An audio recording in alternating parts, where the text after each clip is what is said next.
It was really a reflection or an echo of the lectures we had this morning previously.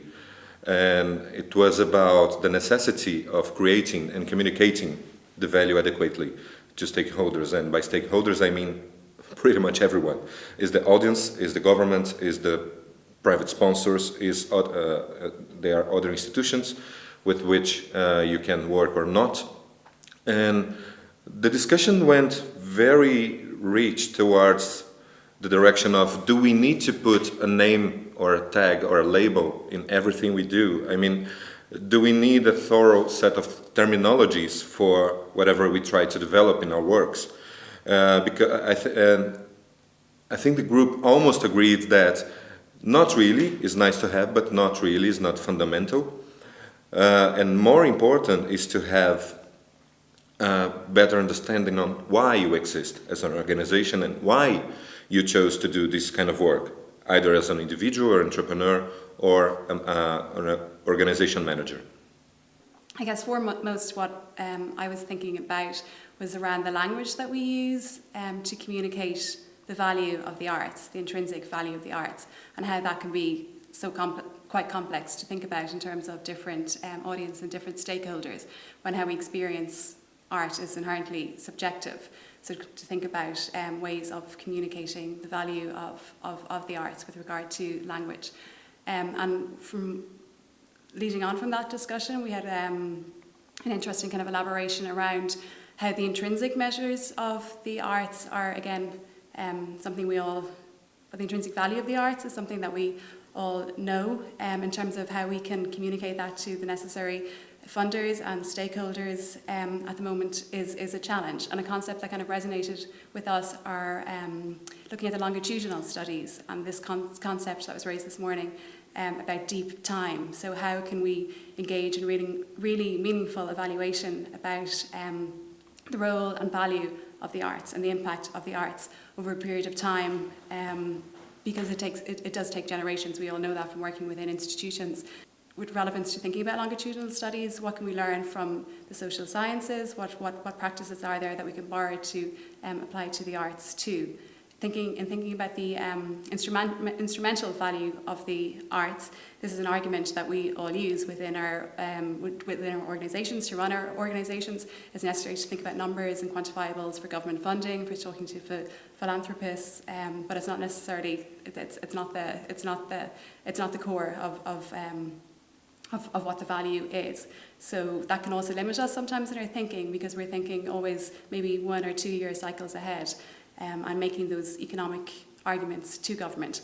But what we're all really passionate about is how to communicate with as diverse and wide a sector as possible the intrinsic value of the arts. Most of all, for me, was important the theme of change management and gaps between generations, because in post-Soviet unions we have huge issues because of this. One thing was about values, what is very strange in Georgia, the question why. Because many governmental organizations like ministries and City Hall and others, they don't understand why do they have to fund and develop different fields of culture. So I think that this evaluation of values are very important for the society, for the government, and I think that communication must be very clear between them to have the real products on face. We discussed about the values of the stuff or the things that we collect, that we put in museums, that we consider as heritage, or we define as important for what we're doing in terms of archiving today. And here I found the discussion very interesting in terms of redefining what was valuable and recontextualizing what was valuable in different times and how we use them today.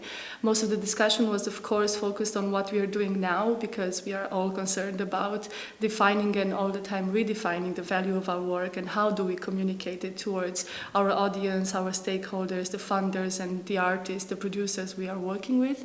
So of course most of the discussion was concentrated on that. What I found also interesting was that throughout the discussion we referred a lot to the future, and we tried to predict somehow how our work today could be considered as heritage in the future, or how important it is to just focus on the moment, on the present time, and make sure our audience gets that, not necessarily in terms of what could be valuable tomorrow.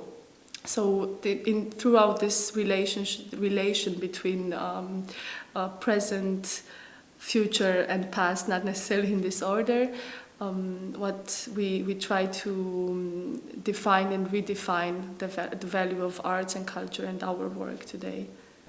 In our group, we had a somewhat protracted introductions round where we sort of shared our passions, and what became clear is that there are a lot of infrastructural issues that need to be addressed.